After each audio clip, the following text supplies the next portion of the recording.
Morning, everyone. If you've seen any of my other videos, you know that I've been having issues with this acting up. To me, it's acting like what I feel like it's not pumping enough fuel to keep the bowl full. But I've gone through that pump and the pump seems fine. I have gotten people commenting telling me either the condenser's bad or to check the points. I've had some mention that maybe the fuel tank's vapor locking, but I've been running it with the cap just barely on there, so I'm pretty sure that's not it. Others have said maybe a collapsing fuel line, but I don't know. I went to go check the points to reset the points cap, and I noticed, I don't know if you guys can see that just fine, that the points actually weren't lining up with each other. So I ordered new points for it. What I'm going to do with these ones is I have this file here. I'm going to get in there, file those. I mean, I'm not going to be able to get them level again, but get them close, reset the gap, start it up. I might actually take the carburetor off again for the third time and clean it again, just to make sure. I do notice it's dripping a little bit. The gasket might be off a little. So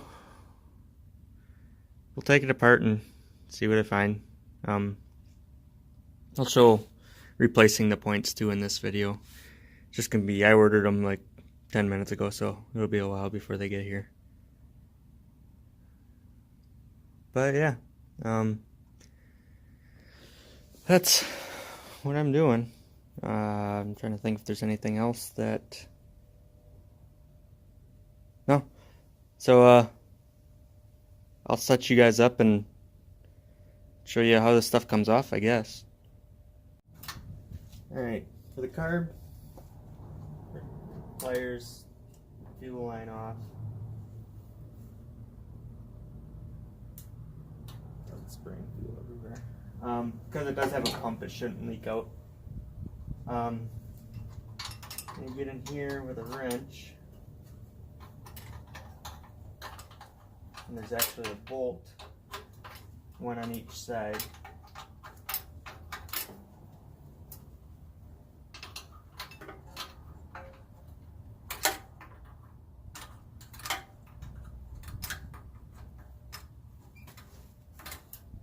Usually once they're loose, since they have a slot, I don't know if all of them do, but I can come in here with the flathead screwdriver and get more of a turn on them.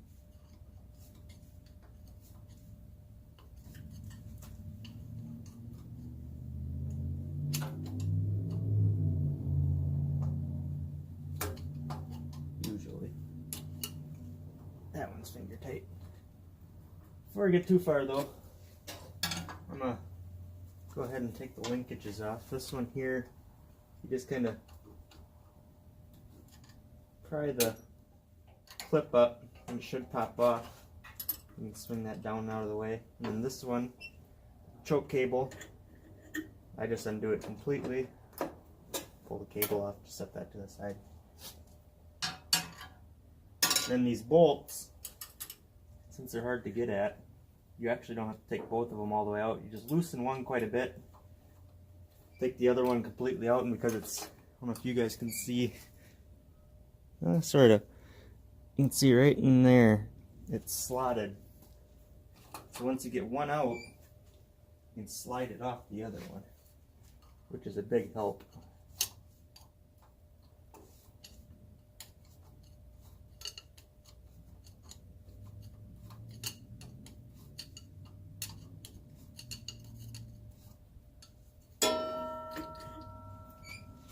You can see there. It just slides off. Stick the bolt back in so I don't lose it.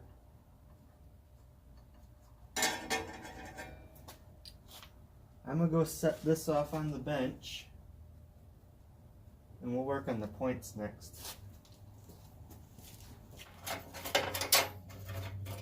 think you guys can see there. It had just this cover on it. It's a flathead screw on each side. And I'm just gonna come in here with this file, or try to anyways. Just clean up these faces some. Like you saw earlier, they're in pretty bad shape. It might actually be worth taking this one completely off and doing them. I think that's what I'm gonna do. Just make it a little easier for me to get at too. They're not hard to come off. I'm gonna start with the wire.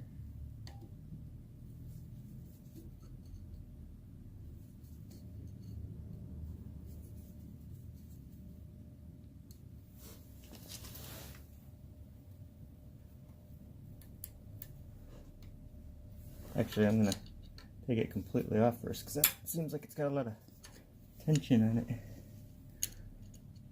Oh, there we go. That just slides off. Don't take that all the way off then.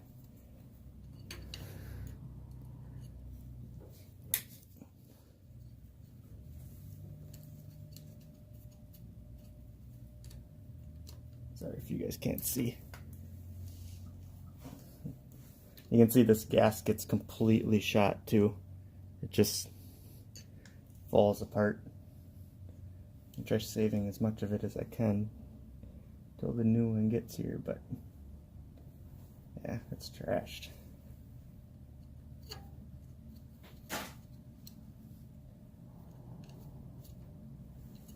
Alright. Of course, I dropped both screws.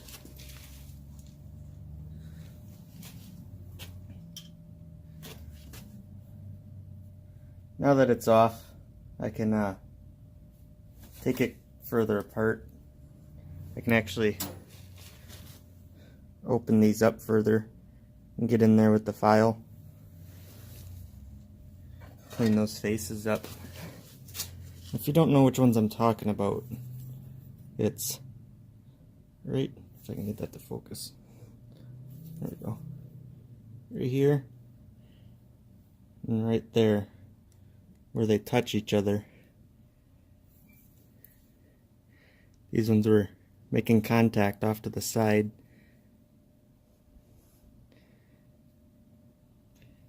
Now here's a push rod that actually makes contact with them. Or not with those, but pushes in here to open and close this. And that was pushing off to one side too. But I'm going to get it all cleaned up and I'll come back and show you how to set the points.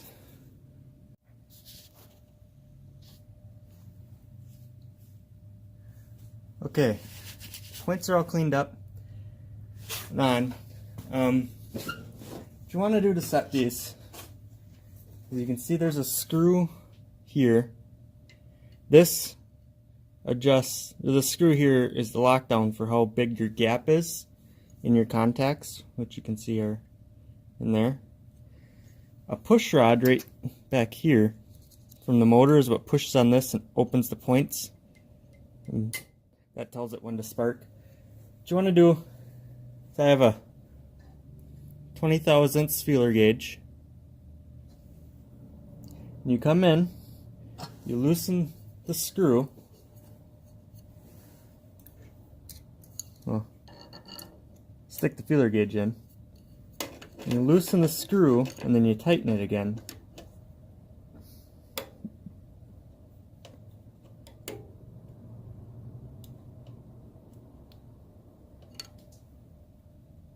And then you remove the feeler gauge.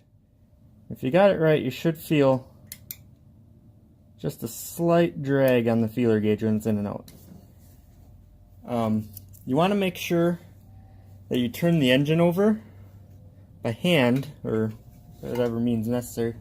There's a lobe on the camshaft, which is in there. And you want to make sure it's right on the top of that lobe, which pushes and opens and closes the thing.